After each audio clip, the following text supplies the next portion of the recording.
We're live. welcome, welcome everyone to another episode of the Hobby Shop Podcast, the podcast for the people. I am Big Ken. He is Zip. Zip, how are you doing, my friend? I'm good. I feel like I took like a little week break from the hobby. I feel like I was MIA, and now it's good to be back. Yeah. You had a lot going on last week. Oh yeah, yeah. So yeah.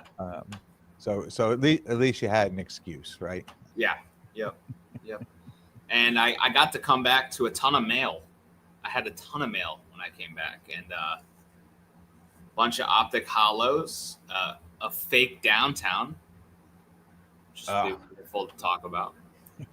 And see, I was going to do a poll. We should have talked about this before. I was going to do a poll to see and to ask people to say, who do you think got the fake downtown? Well, no need. It was me. It was him. It was me. Yeah. Yep.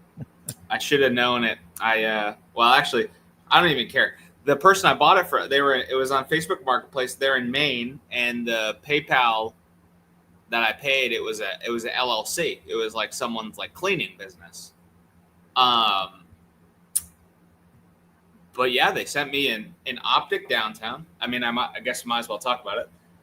Sent me an Optic downtown. It's Tom Brady, and it looks fine from here, but when you take it out, it's an Optic, so it should be chrome, and it's like it's like Don Ross. It'd be like the paper or the foil, but like a really cheap copy. And then look at this beautiful. Trying to get a big crease in the back. Yeah. There you go. Can you see it? Yeah. So that card is completely fake. It's not like they sold it as an and Optic. Damaged. Yes. Okay. Yes. All right. Because at first I thought it was fake, and as you were talking, you're like, "Well, it's not Optic; it's more of a paper." So I didn't know if it was like just misrepresented or it was just completely fake. Oh no, it's fake. And also, because this is probably just a good talking point. So why am I not like freaking out about it? I use PayPal goods and services, and my money's protected. And I was just on the phone with PayPal today about this because it's the 5 day. You file a claim, you escalate it, and then once you escalate it and you put your information of like I showed that this card was fake, and I showed that it was damaged in case he was going to try to say, oh, it's not fake, this, that, because then it's his word versus mine. So it's fake and damaged. So I was like, either way, I'd like my money back. So I called PayPal today because it was the 5 days were up. I guess the seller requested that I send this back for me to get my money back, which is fine, and I'll do that. And I told PayPal, I was like, I have no problem doing that if that's what I got to do to get my money, but then I'm just sending back a fake item. It's fraudulent. And the guy's probably just going to go try to sell it again. But that's really not on you. I mean, at this point, if he knows it's fake and he keeps trying to sell it, I mean, yes, not good for the hobby, but you've done your part to educate and say, you know what, this is a fake card, and send it back. And then I think also too with PayPal, like they're going to get tired of it if he sold it to somebody else and they have the same thing again with him. I'm sure they've got some things in place over there as well. Yeah, they said they may ding them because I actually told them, I was like, if you want me to go to like a local card shop to have someone like write a letter explaining that it's fake from like a business, I know enough people around here to do that. So I was like, I'll do that, and then you can do it because it's messed up, man. It's just like I was really excited about this. I have someone I do a lot of business with that this was going to go to, and you get a fake, and it's just really obnoxious, right? Yeah. So that's one of those where you're buying on this side and you already know where it's going to be delivered on that side, and when it comes in like this, it really throws a wrench in the mechanism, right? Because now, yeah, but like it wasn't a big deal because like it was more like I was frustrated because like this guy that I know I've bought a lot from him. Me and you talk more offline. You probably know who I'm talking about. And he's literally been looking for this card for like since I've met him, and we've been talking. And I was like, if I ever come across it, I'll grab it for you, and like, you know, we'll work it out. Like that. The card is whatever. I would have worked it out with trade or whatever for him, just because, like, you know, we've done enough business where it's the least I could do. Yeah. And it's just annoying when it's like, oh, great, I thought I paid what was a fair price for it, and it's fake. And I actually, the guy who told me, like, I don't know if he actually knew it was fake or not, truthfully, because he seemed pretty novice. Like, this was the only, like, I asked if he had any other cards for sale, and he had sent me a bunch of cards that were like sub $20.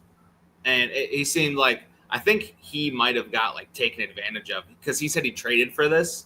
He traded like a Walter Payton card for this. So he could just be. He was passing the buck. Yeah. So may not even know. Yeah. So I mean, this time of year too, and this is one of the topics we're going to hit tonight, is just staying vigilant.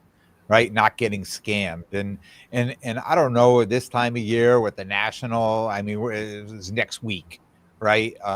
Does it bring out a lot of people that aren't normally here, or some one-offs, some scams coming? I know. I was at Causeway a couple weeks ago. I saw some cards come to my table that did not seem legitimate, and it's funny when, and I say this all the time, that if you're looking to make a deal, whether it's in person or online, and the deal seems too good in your favor, like I all of a sudden I'm just like, I don't want it. Like, I walk away from it, because my suspicion, now I worked in a prison, right? So my suspicion starts here to begin with, right? So as soon as somebody comes up and they're saying, oh, this card usually goes for $4,500, but, I would take, $2,000, or, I'm all set, Yeah. And I mean, I'll buy some raw cards, but it would only be in person, cards that I'm looking at. If I'm buying other cards, I want to buy, graded cards. And even then, I know people will say that, the graded cards could be fakes too. You have to check them out. I understand that there's so much going on. And I guess probably the biggest point about this is when you're at a show, right?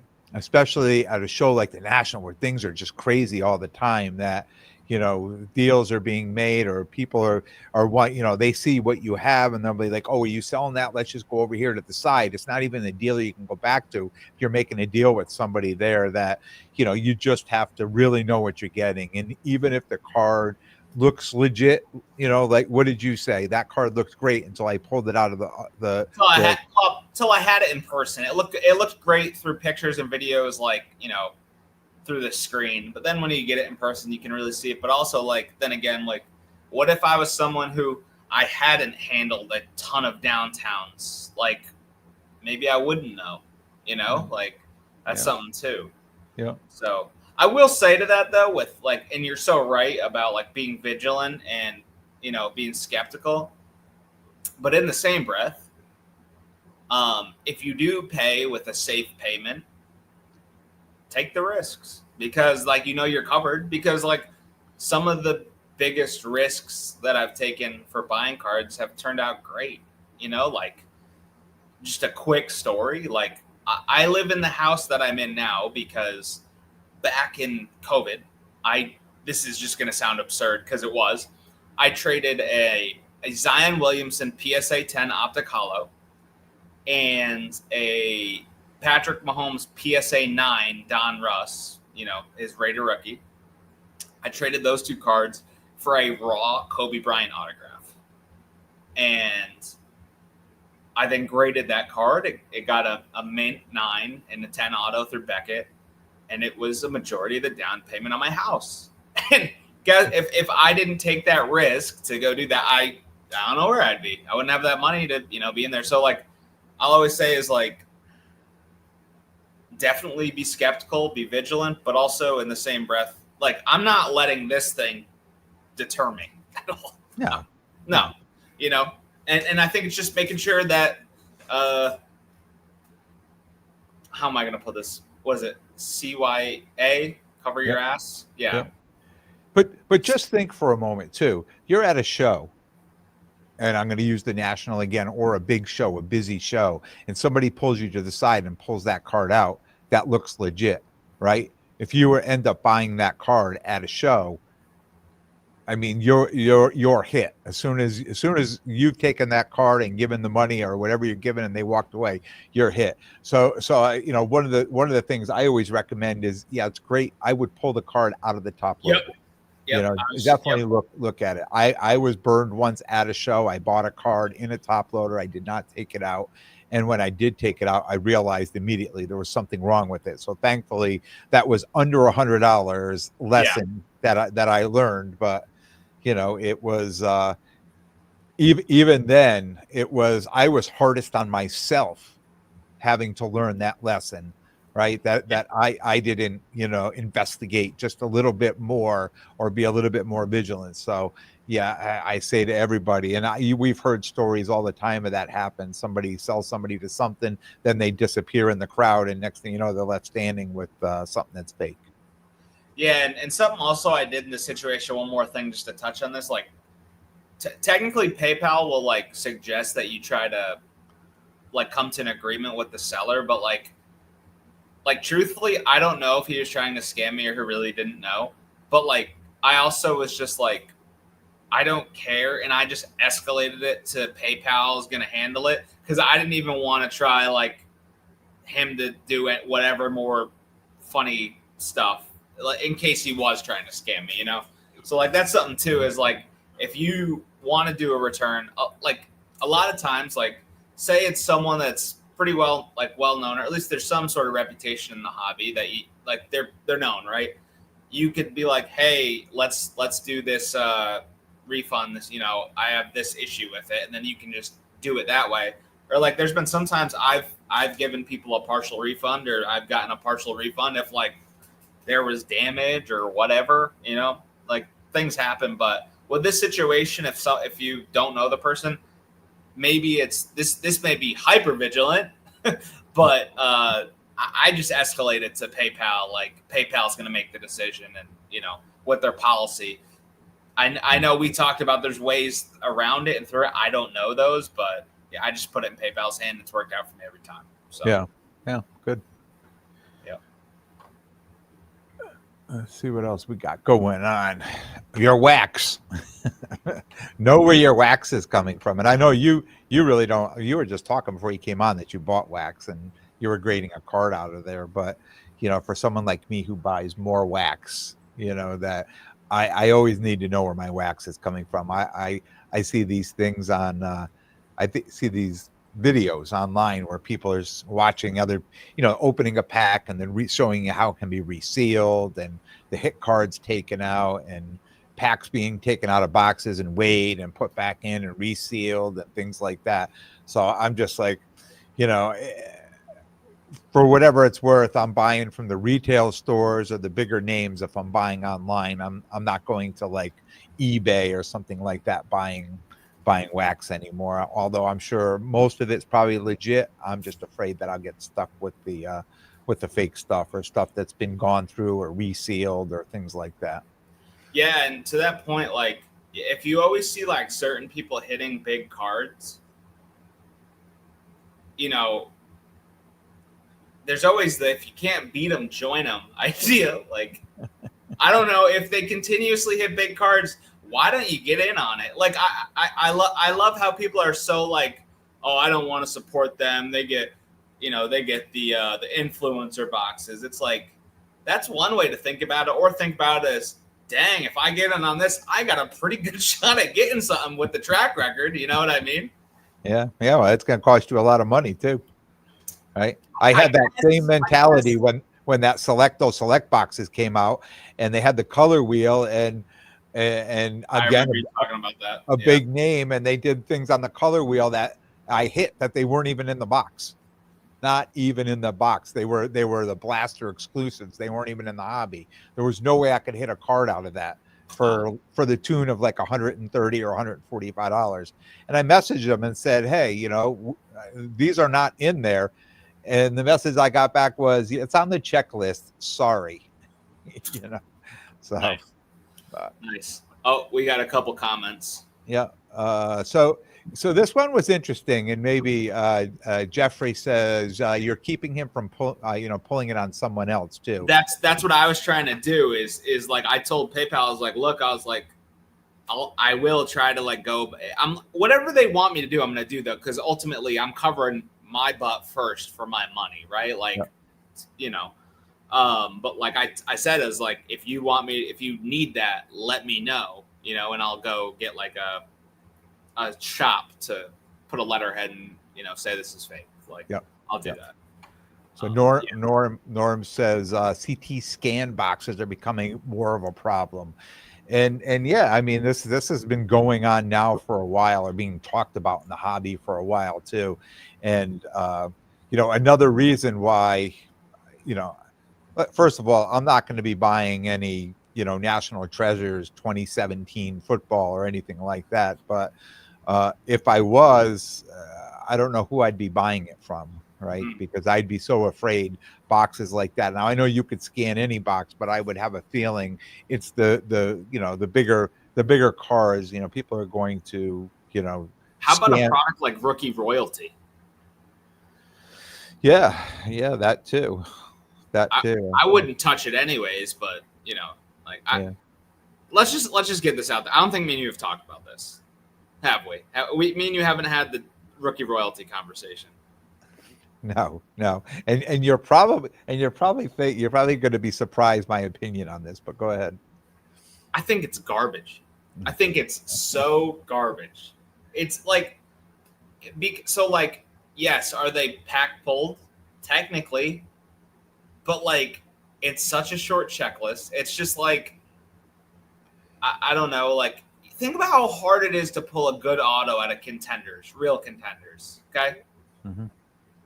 It's just so, and it's Panini Instant. That's what it is on the slabs, right? It's Panini Instant, Rookie Royalty. I really wish they just did a flawless product, contenders, or like, even if they made it a Chronicles, like, I don't know. I'm like so not a fan of it. Like, the cards are cool, but like, in my opinion, I would way rather have like a real Prism, like short parallel, or like a Prism auto, or same with Select. I'd rather either of those, because that's like traditional packs, and just my opinion. Do you love them or something? No, it's not that I love them. You know what? Part of my problem with wax is opening up these boxes and having more cards that are useless in the boxes, right? So when somebody says, I got a box with 2 cards in it, and they're if I'm going to buy a box and it's going to have 2 hit cards in it, like maybe I'll just buy the box with 2 cards in it. Not saying I'm going to spend $4 or $5 or $8,000, whatever they sell those boxes for now, right? But why do I need all the other stuff?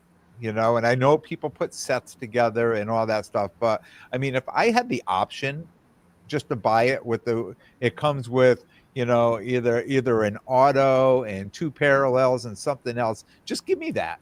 Just give me 1 pack in the box. I'll open it up. I'll take my hit cards out and move on. The all the base and the vets and the this and the that. It's I don't know. It drives me crazy that at the end I've got a small stack over here, a couple, 5 cards or whatever, after a bunch of boxes top loaded, penny sleeved and top loaded. Then I got a big stack of cards here that I'm putting back, just dropping back in the box that I'm going to give away to somebody, to Goodwill or whoever, because they're just useless.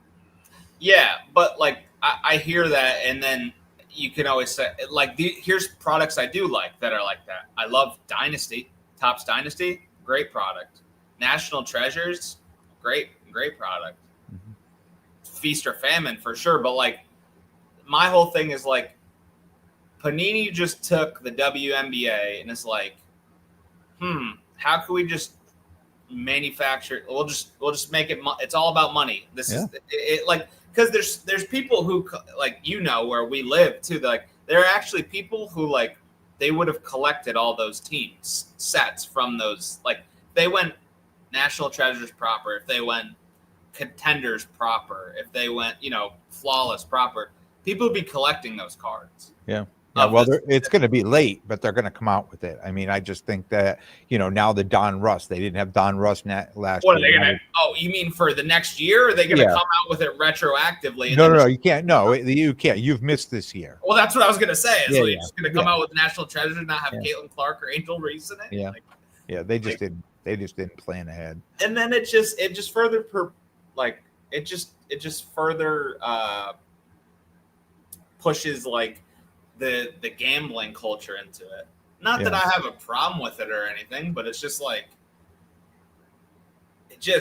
it felt really scummy by Panini to do it that way. I really felt like they just were not lit. It was just really a tone deaf release, in my opinion, because you've created such a great collector base with. I don't know if great collector base is the way to put it for the WNBA, as we know that Facebook group. It's a cesspool. But thank you. Yeah, it is. It's a money grab. It's exactly what it is. It's just so many people would have enjoyed the set. Of course you'd have your people chasing Caitlin Clark, but I don't know.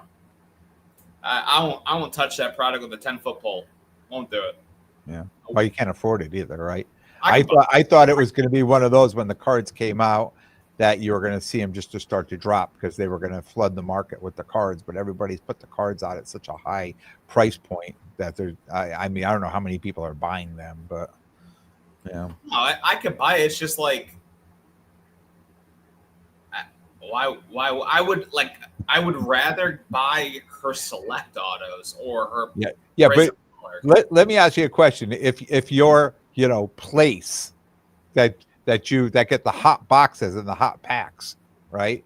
That particular place, would you get in that break to try to get some cards out of that product, knowing that if you hit a Caitlin downtown or something like that, it was instantly like 10K or 12K?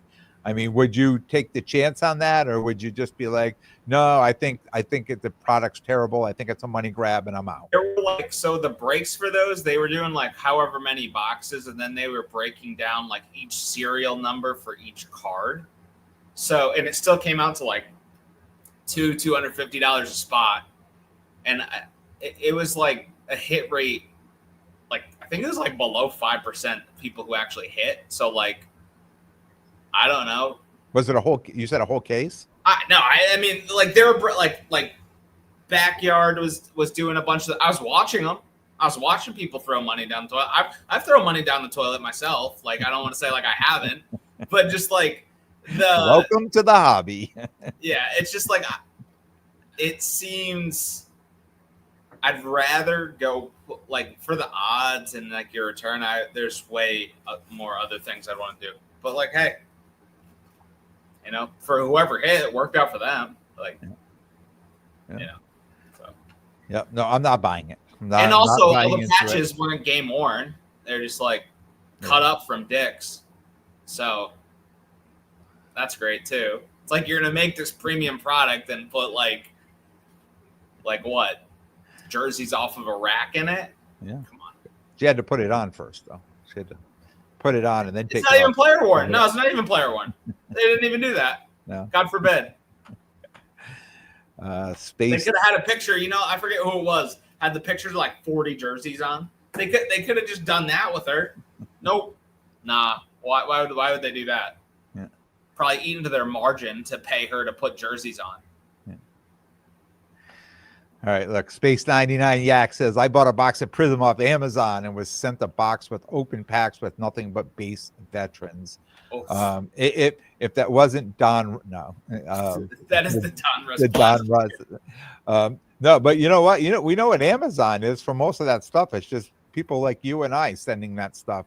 We put it up for sale online and then we send it off. And FBA, yeah. So you again, that's just like buying off of eBay, right? You have no idea who's been handling that box before you get it or what's happened. So I know that I'll just give you a buyer beware, but I wouldn't buy from anywhere but any legit companies when I'm, buying any wax. I like to buy it straight from either Tops or Panini or, things like that. Or find a good LCS with a long-standing distribute. Like, for example, like where I am in Eastern Connecticut, like if I was really just going to buy wax, I'd probably go to one place that's Baseball Cards of Rhode Island. They've been open like long before I was born, and they're just great guys. Like, I mean, they're just, most of the shop is wax. It's all about, they just move their wax. They supply a ton of breakers in the area. Probably supply a ton of shops in the area. They're great. Yeah. You find a place like that locally, and you don't got to worry about it. I'm surprised Bill and Billy, they're probably not in here, because I was just at their shop yesterday. I bought a bunch of wax. so I'll go there and buy some wax too. Mr. Billy's good. Mr. Billy. Kid. What's up, Big Ken? Sports Cards Live. Jeremy Lee in the house. Thank you for stopping in, sir. It's a lifestyle. Yeah. Oh, man. So what else do you have on your buyer beware list? Staying vigilant before we move on to your Optic quarterback cards. For buyer beware? Yeah. Like, you talking about specific like products or just no, anything. Just being safe in the hobby. Staying vigilant. I think something you said I would rather just reiterate rather than me thinking of something again. If you have the opportunity to have the card in hand, and if you can, even if you think you're being annoying, ask to take it out and look at it. Yeah. Like, not everything has to be a gem mint 10. It doesn't. But like, if you're buying something worth any amount of money, well, see, I think that's overkill. But have one of these. Depending on your vision, maybe you need that. Like, if you're old like me, it's not a slight either. It's just like for anyone who can't, see it, if that's what makes you feel comfortable. But at the end of the day, like, you're buying a collectible item, you probably want to know if there is a little ding somewhere. Even if you're never going to grade it, you want to know. Like, that should factor into what you're paying, right? Yeah. So that everything's conditioned. You should want to know that. So take it out all the way if you can. Well, I set up at shows all the time. I mean, if I've got a raw card there, people are like, "Can I see the card?" And I say, you can take it out, look at the card. I even offer them. I always have a magnifying glass. I'll even offer them the magnifying glass. I want them to be happy. Like, I want them to know what they're buying. And if there's people who have bought from me or in here, they would say, I'll say right away. Some people say, well, why didn't you grade that, Caitlin Clark? I'll say there's a little mark right on the back, right below the word Prism, that I didn't feel it would gem. I wasn't going to take the time to send it in for a 9. I'll let somebody else do that, right? Be honest with them, right? Because you start selling crappy product at a show, nobody's going to come back and buy it from you, right? I set up at all the shows. People know who I am. So if they buy a card from me and they get home and they find out it was just crap, I mean, they're not going to buy from me anymore. So, I have a couple people at shows that I've personally blacklisted. I'm just not dealing with them anymore. Yeah. And you have to remember too, on some of these cards, right? You come across any Patrick Mahomes rookie card, right? It's been graded. Like, it may not have been graded by the person that's selling it to you at the table. They probably got that card from somewhere else. But I mean, just common sense says this card has been graded before, unless it's not gradable, right? Really bad shape, right? Yeah. So, a lot of these RPAs, the Herbert, the Burrows, stuff like that from 2020 that are sitting in a one-touch in somebody's case, you do know that card's graded at one point, or it's not gradable at all. There's too many problems with that card. So that really just comes down to common sense, and then buy accordingly. Like, I'm not saying don't buy the card, because there's people that say, hey, you know what? I may just want that card for my collection or whatever, right? But for someone like me, if I come up on a card that says I'm going to buy accordingly, like if I know there's a PSA 7 of that out there, or that's kind of my price point where I'm starting, to negotiate on this card. Will you highlight that most recent comment? I will. Jeremiah Wilson, if if I was a Caitlin Clark collector and all these new 1-of-1s were being dumped on the market, I would be upset if I owned a Prism 1-of-1 Clark card.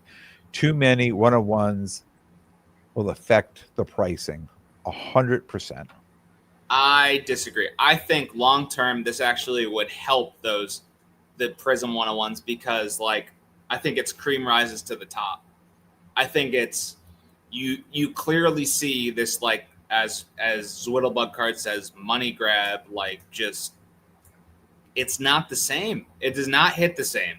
The true 1-of-1s are going to be the true. I think it makes those even more desirable because it's like you have all this like this fluff, but then you have the true 1-of-1s like from Select or from Prism.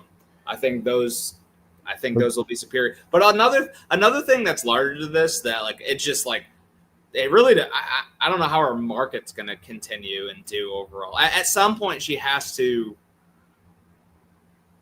provide results, right? Yeah, I mean, first of all, we see all her numbered cards. All Caitlin Clark's numbered cards right now are the price commands a much higher price than the the equal version of that's unnumbered, right? Number one. Number two, if they're dumping all these 1-of-1s out there, I understand what you're saying, but I almost feel like we're giving more ammunition to a buyer to be able to say, well, look, this 1-of-1 sold for whatever, and now you've got this Prism to 99 or to 125 or to 149. How can that be more expensive, than this? So I think you're giving, the people who are buying the card more ammunition to push down the price of the real pack pulled numbered cards out of Prism and Select. I think it comes to demand though. I bet I bet you I would bet you all the money I have that people would be way more intrigued on the true black finite 1-of-1 rather than maybe besides the logo woman, maybe besides either of those, right? Like any of the other 1-of-1s that they just threw in that product, I guarantee the finite would be superior. And I bet the finite would be over the logo woman too, maybe. Like that's what I'm saying. Is like it's just I think 1-of-1s are not created equal. Chris Hoge, he's a perfect one to explain that to. I mean his podcast, he literally just talks in very, very, very much detail about 1-of-1s and what they are and why they're priced differently. And it's just like, he has Brock Purdy 1-of-1s that are $1,000, and he has Brock Purdy 1-of-1s that are tens of thousands of dollars. Like, I don't see why this would be any different. No, it's probably pretty close. And Sammy Ruiz here says, too many 1-of-1s in general. Is that true? What do you think about that? I just see a ton of 1-of-1s being pulled now. I think it depends on it's just the demand though of how many people want the 1-of-1s. Yeah. Like there's a ton of 1-of-1s, but like also there's only that one. So if like say you're a collector of whoever and you can afford this tier 1-of-1 but not another 1-of-1, and you acquire that, it's yours. So like I would but I think what he's saying is like in the product today you have all these different variations of the cards that all have 1-of-1s, right? I mean, should we just pick the one true Prism pose or whatever, that true Prism, and make a 1-of-1 and not have the variation and the? No, I just think there's a hierarchy to them. I really do. I really just think there's a hierarchy to them. Well, there is, but do you think you don't think there's too many of them? You think that it's they're doing the hobby justice by putting all the 1-of-1s of all these players? Like, I wish I had the data that told me how many 1-of-1s of each player was in Prism. What I think doesn't matter. What I know though is that the demand is there to eat up all these 1-of-1s. So, I mean, if there was only one 1-of-1, Backyard would be out of business in one night, right? There you go. They gotta pull 1-on-1s every night. Well, I don't know about that. There's enough downtowns and kabooms for anyone to last forever. Yeah. Don't forget the up downs. I don't know. I just think with the 1-on-1s, I think it's also like if you try to look at it from like a 20,000 foot view, like it's also the era of the 1-on-1. And I mean, you have like some of these like super collectors and you listen to them talk and it's like, okay, so what if there is like 50 1-on-1s, if there's more of them? Well, there's 50 cards for someone to get to be a super collector of them, no? Yeah. You know, it gives them 50 chances to get the 1-on-1 of their favorite player. Yeah, and guess what though? If this is the different thing though. Even if there's a card out of 5, right? Like, if a certain person gets the 1-on-1, it's gone. I got to go back to this one. I got to go back to this comic now. There it is. Yeah, it's the money grab. I guess, but I think like with the 1-on-1s, like, dude, if the right person gets that 1-on-1, it's gone. Like, it's not coming out. Yeah. I mean, there are people like I'm not that person. I'll just say that. Like, I've got 1-on-1s and connected them with people where they're in their forever homes. Yeah. Yeah. And yeah, but there's also I've had so that I flipped. What was it just a couple of years ago, right? With Topps with the Paul Skeens. It was the that was this year, the debut patch. Or 24, right? Or maybe it went to were the Fires this year?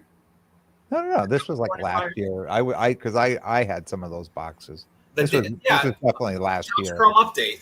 The debut patches. It was 2024 update.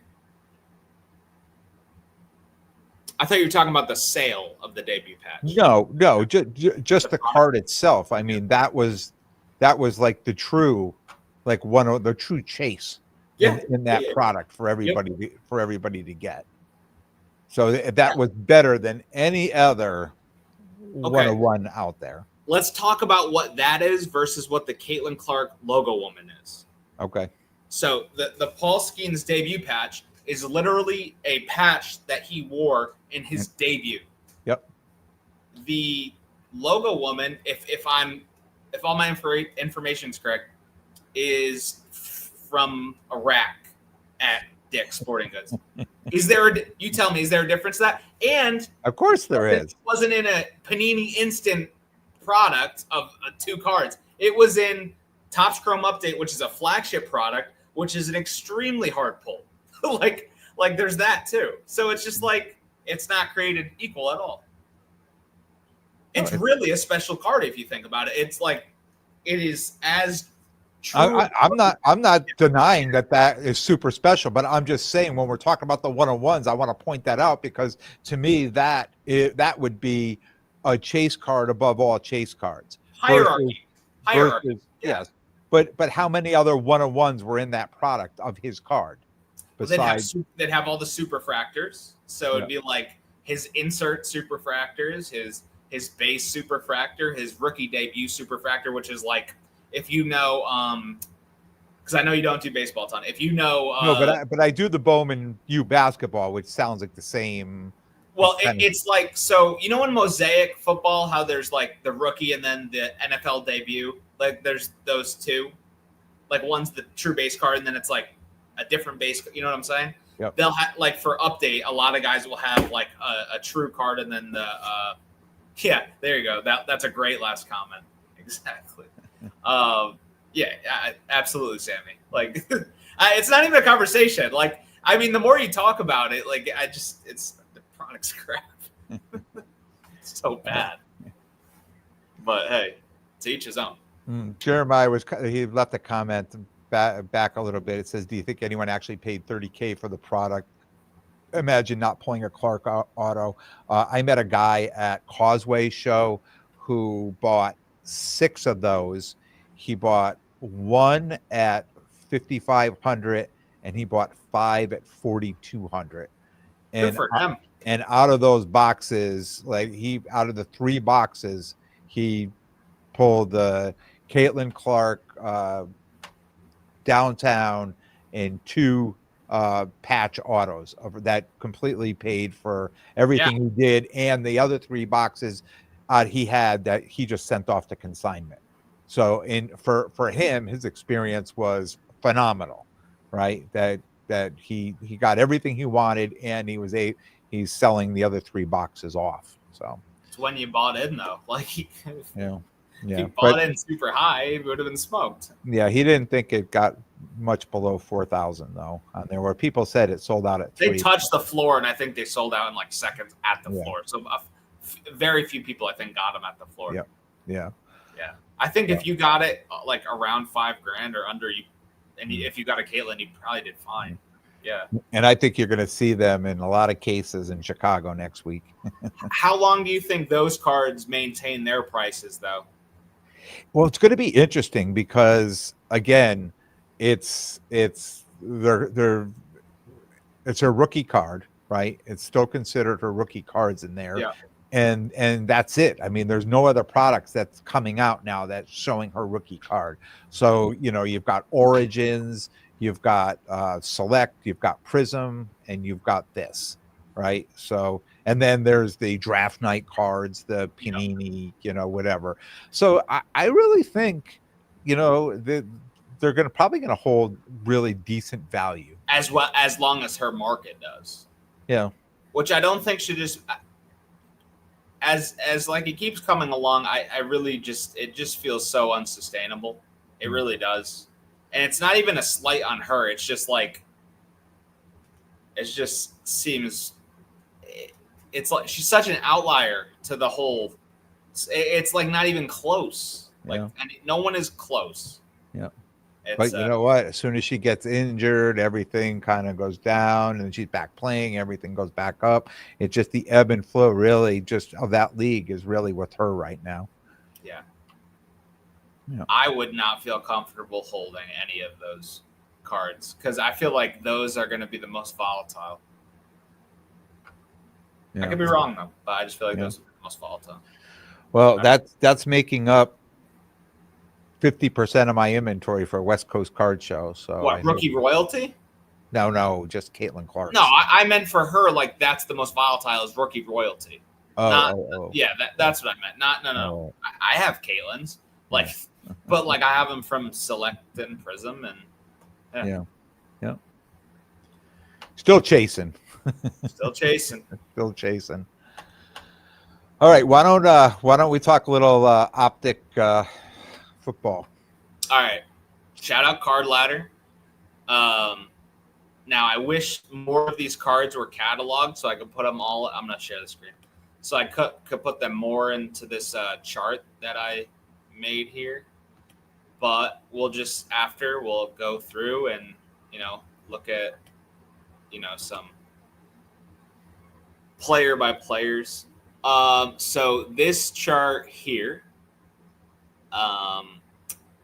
you have. So why don't you give a brief introduction of how we got to this? Yeah. So for the people listening to the podcast, right? It's an audio experience for most people. It's not a visual. I talked with Ken, and throughout the years, I feel like I think we both agreed kind of that Prism silvers definitely like they could vary in how many are produced. Like I think if you go back to 2018, they're like 1 per box, right? So if you have like a Allen or a Jackson, they're just like crazy expensive just because there's not a lot of them. Or then if you go to like 2021, you have Trevor Lawrence, but like none of them gemmed for whatever reason. And the conspiracy theorists will come out and say it's pop control, whatever. So we were like, hey, let's look at Optic Hollows because while it's probably not perfect, I just feel like there's more consistency. Wouldn't you agree, Ken? Yeah. Okay. I could be wrong, and I'm sure we'll see some that will be glaring for a pop report. But like right here, these were the ones I was able to put in this chart with some. Obviously, you can see the chart here and the lineage and how it's going with prices. But we have Patrick Mahomes, and this is also just a good little pulse of the market going into the national, going into training camp as a baseline to see where people kind of compare to each other, right? Yeah. So Mahomes, and giving people idea too, price wise, right? Because yeah. we know that prices are down through after the Super Bowl. Prices are down, and then they start to climb back up. Now, I've always said they usually come up late June, early July. The last couple of years, it seems like it's taking a little longer and a little longer every year to get those prices to get back up again. And I think now we're going to see right here that some of these people are going to be like, wow, I can't believe, how inexpensive that card is. But probably within a week or two, that card could jump up, 20, 30, 40% in value. Yep. Yeah. So let's just look at some last solds really quick. Mahomes last sold at 2,777 for a PSA 10 Optic Holo, pop of 801, which I think price wise and pop wise, I think that's, in my opinion, I think I'd rather have that than the Prism PSA 10. Just me, because the Prism PSA 10's well over that, right? It's like, yes, it's like 1,500, 2,000 of them. There's well over 800. Yeah. Yeah. So I mean, but that makes sense. Mahomes is at that price. I don't think it's an argument. He's the most accomplished quarterback in the league, right? Like, that's not really a controversial statement at this point. Then we have Josh Allen, 2018 Optic Holo PSA 10, last sold for 1,400. The pop of 279. That's not a lot. That's not a lot at all. Yeah. And I think a lot of these top end quarterbacks, you're going to see the pop counts are kind of low on these cards. Yeah. Yep. Until we get to Justin Herbert in 2020, then we see a difference. But Lamar Jackson, also 2018, he has 259 PSA 10s at 920 last sold.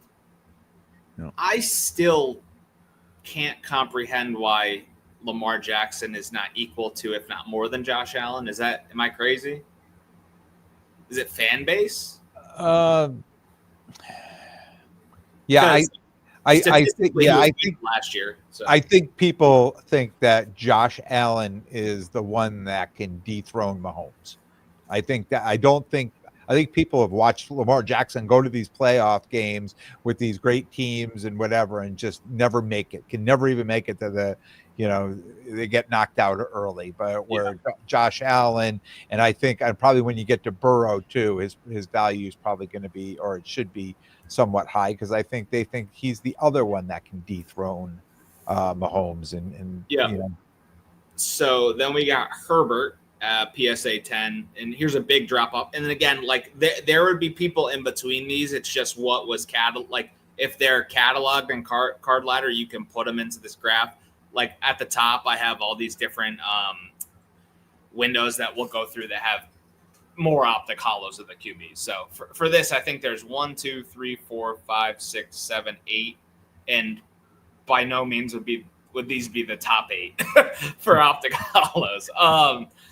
But yeah, we have Herbert at $191 with a pop of 2,667. That's a lot more. Yeah. You can see what year everybody got back into the hobby. Yeah. Go back to 2018. First overall pick, Baker. He's at $162 with a pop of 231. Then 2016 Optic PSA 10 Holo Dak Prescott, $120. 161 pop on the Dak Prescott. And then Kyler, $76, 178 pop for PSA 10 Optic Holos. So let's see who I have next. We have Trevor Lawrence. Trevor Lawrence at $178, give or take. And I'm just clicking on this so we get the pop. Pop is for a PSA 10 is 271, but look at this, 9.22% gem rate on his Optic Holo. Yeah, that was the same with his Prism card too, wasn't it? Yeah. Conspiracy theorists have kind of come out. And Homer Sports Card says dethrone. They need to worry about winning a Super Bowl. Yep.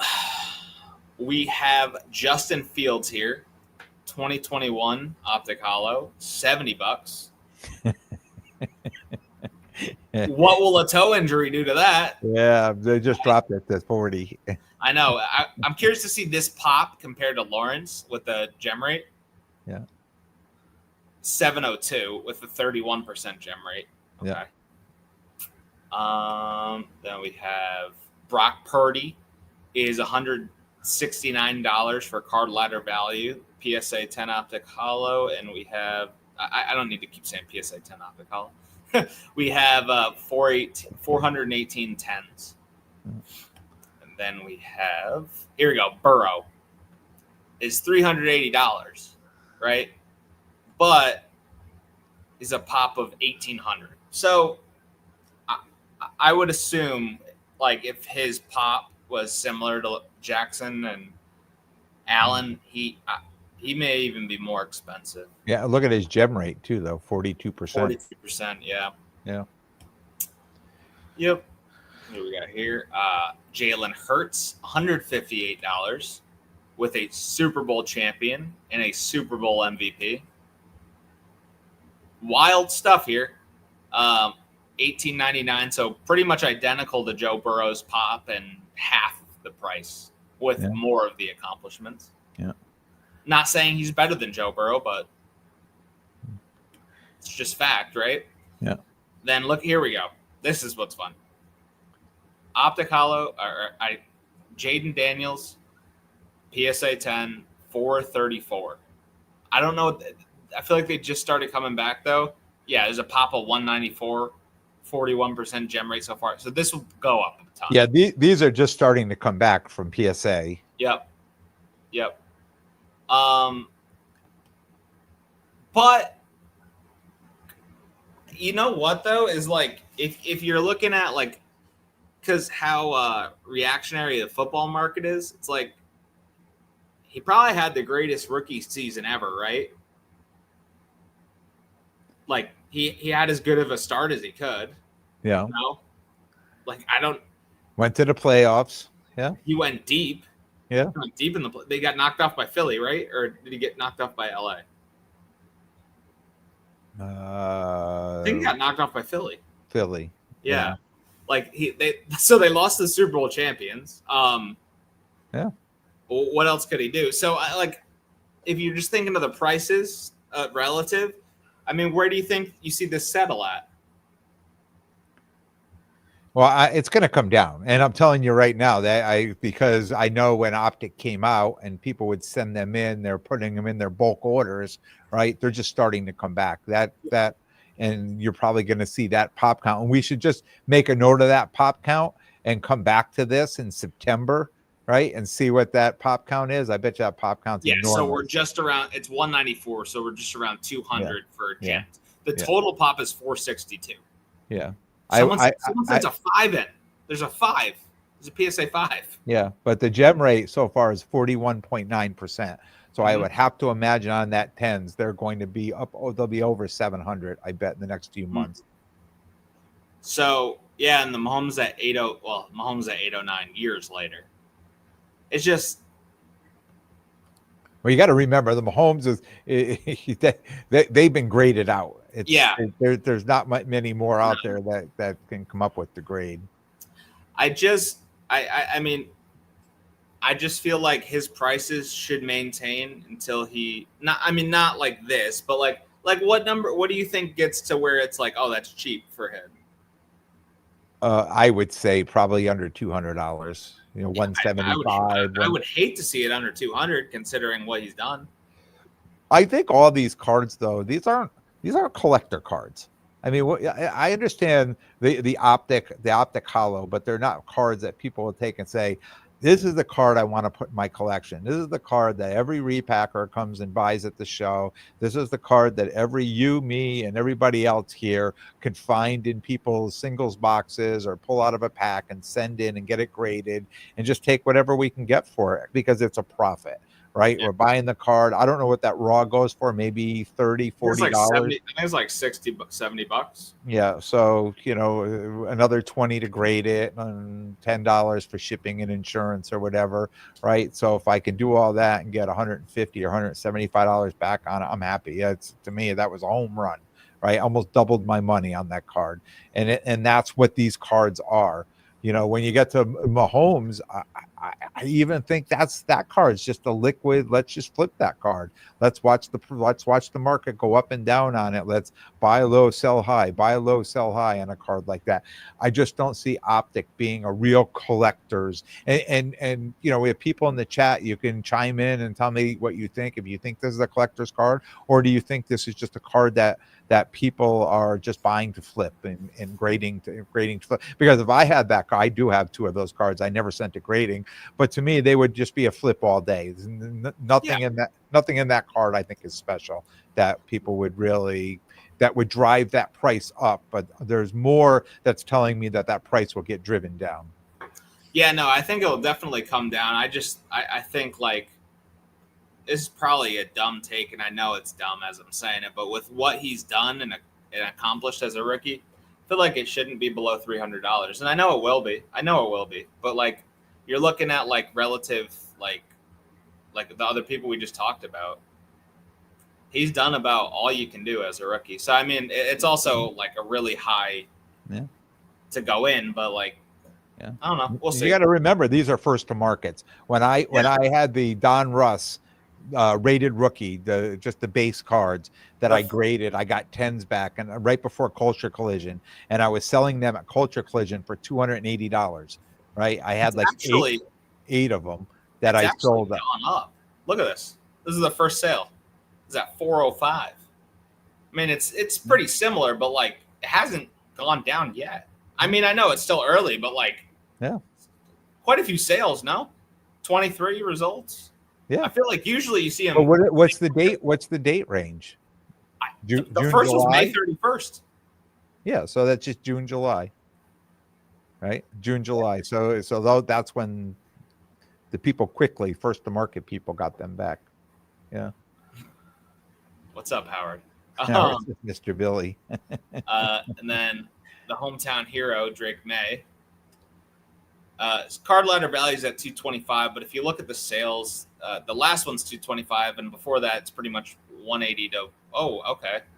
There's a bunch at 180, 190, and then prior to that, they were at 260, 270. So maybe that's why the value is at 220. See, this is what I would expect, though. Like the first to market, same date, May 31st, was 350, and now it's 225. Yeah. Like pretty much same timeline as the Daniels, though. You see what I mean? Yep. I would expect that, and it didn't do that. It didn't even waver. It's always, none of them have been below 4. So yeah, I don't know. Alrighty, McCarthy, just about $200, give or take. Yeah. Look at these have gone up. Yeah. Well, he's been named the starter. Michael Penix Jr. has been named the starter. So we'll get to him. There should be a little hype on some of these guys that. Look at this, Michael Penix Jr. You said it, 149. Yeah. What's the pop count on him and McCarthy? I'll check. I'll go back to McCarthy. I didn't do Drake May. Their Penix is 43 right now. 43, yeah. McCarthy is 30. 30. Let me go back to May quick. 76 for Drake May. Yeah. It also looks like Daniels had the highest gem percentage. The others were in the 30s. Yeah, I was going to mention that. I should have mentioned that, but that's unique. So then we get to someone who's around that price point, which is Jordan Love. Card ladder value at 144. These two kind of seem like outliers. It might actually be the same card. I don't know. But yeah, it's pretty much 130, 140 for Jordan Love. And let's check this out. There are 1,900 PSA 10s with a 61% gem rate. Wow. Yeah. So just find one and it'll gem. Yep, that's all you got to do. Find two and one on Jim. Caleb Williams. So I'm expecting him next week, his prices to be very good in Chicago. You'd hope so. Just like Justin Fields was a couple years ago. This is low. This is low compared to the other ones we've seen. His gem rate so far, a ton haven't been graded, but 21.88%, 49 10s and 103 9s, 58s, and then so on. Yeah. So he's right around 300. The first sale was 399 on June 9th, and then July 9th, a month later, it's at 300. So wait, where do you think that card gets to?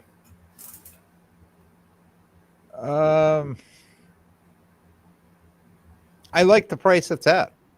Yes. I think it's a solid price. I think you may see it go up a little bit, being in Chicago at the National, things like that. But again, I think these prices start to just the more that come to market, and the more that around on them, that are being sold on eBay and publicly, that these prices will start coming down. It'll be the race. It's the race to zero on a lot of these cards. And the last one I got here is Bo Nix. My man, Bo. Card ladder value at 222 and 47% gem rate, 128 10s right now. Let's see first sale to last. First sale is May 31st again. So I wonder if it was like the same person. Just had all those at May 31st. $305 was the first sale, and the last one did 222. So that's come down. Yep. So yeah, that's a little pulse of the market. What kind of stands out to you there?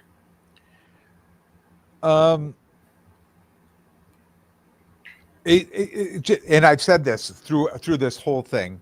I saw the Donruss paper cards come in, and they were all selling very high, and those prices came way down. And I think here also these cards, these prices are probably going to get cut in half. And I don't know what the population is going to look like. The gem rates are going to change before the cards are going to be graded. I know PFA is grading all these cards a little bit more stricter. I know people will argue with me and say they're not, but for someone who's grading 100 cards a month, right, I can tell you that they're getting more stricter by what I'm submitting to them and what I'm getting back. What did you put on there? Well, I responded to Howard just because I thought of something punny. I do agree with what you just said. Yeah, and I mean, and again, I think these cards, by this time next year, by going into the following year, I think a lot of these cards are half or less than half of these prices out there, and I think they're going to be overpopulated. They're going to be ungraded. I think a lot of these are sitting in people's boxes too. I know I have a box here full of these cards as well. I've always been a huge fan of Optic, and something about this year in Optic, I did not get a lot of that. I think I was disappointed that when the wax came out, that I couldn't buy it straight up. I had to buy it aftermarket, and the boxes were double and triple, and it just said, you know what, I'm not spending the money. I'm not spending the money because I don't want this. I don't want to get these cards and send them off to grading and then come back. And if I'm not first to market, I'm actually losing. You're actually losing on the cards themselves. A lot of it's hot potato. Whose mic is breaking up? I think they're talking about you. Yeah, you were battling through it a little bit, but I heard it. But it wasn't 100% clear. It was when you were talking about the Optic. Oh. What's up, Ziggy? Yeah, what stood out to me as we're looking through all that? How high the pop is on 2020 compared to everything else. Yeah, well, 2020 and 2021 is just insane. You could see all the people came back in, and a lot of people, there were just serial graders, and I was one of them. You were one of them. And I'm not even talking about in 2020. I'm talking about in 2021, 22, 23. We were all still grading 2020 cards, any Herbert and Burrow and Hertz. And I mean, that was a pretty solid draft class. Any of those cards that people were just putting in the boxes, we were grading those cards. 2021 came out, and all of a sudden people are like, oh my God, 7 quarterbacks or whatever it was, grade everything. And I was that I'm not knocking anybody, because I was the worst one for it. I was sending every card in, every Mac Jones, all these guys that fell apart. And you know what? We did it the year after, right, with the Desmond Ritters, and it's what we do. It's what we do. Yeah. Yeah, I mean, there's always a shelf life for those new prospects to grade them and sell them. I think that wasn't the first Mac Jones, like Don Russ PSA 10. Didn't that sell for like 2,500? Over 3,000. Oh my God! Yeah. And I had a handful of them that came back. By the time mine came back 10s, they were in like the $300 range. So. Hopefully, you moved them. Now they're at the $3 range. I don't want to discuss Mac Jones. I had the contenders. Should I check his Optic Hollow PSA 10? No. No need.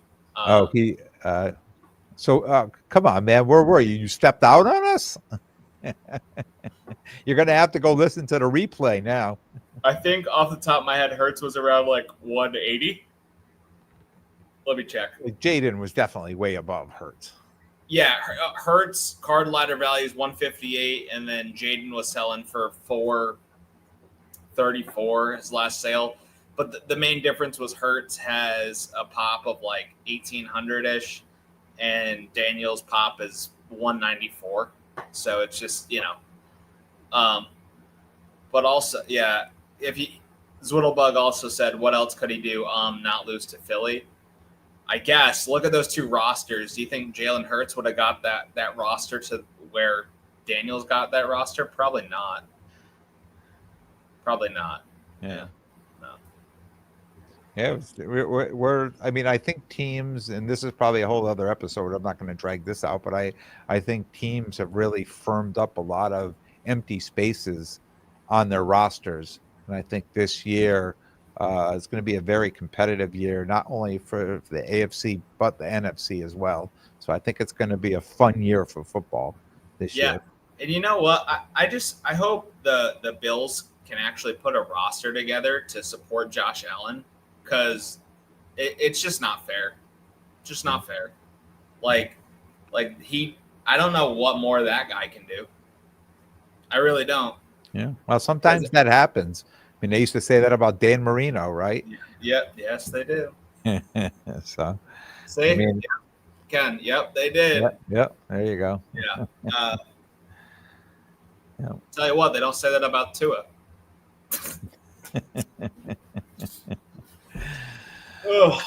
All right, man. Well, we're just over an hour, so we're going to shut it down. We really haven't discussed next week yet what we're doing, if we're going to get an episode out before I leave Wednesday morning. So I'm not going to decide one way or another right now, but everybody can just stay tuned. We will advertise the next episode this weekend. We'll figure it out. Yeah. Put them out this weekend. Yeah, we'll figure out next couple of days what we're going to do.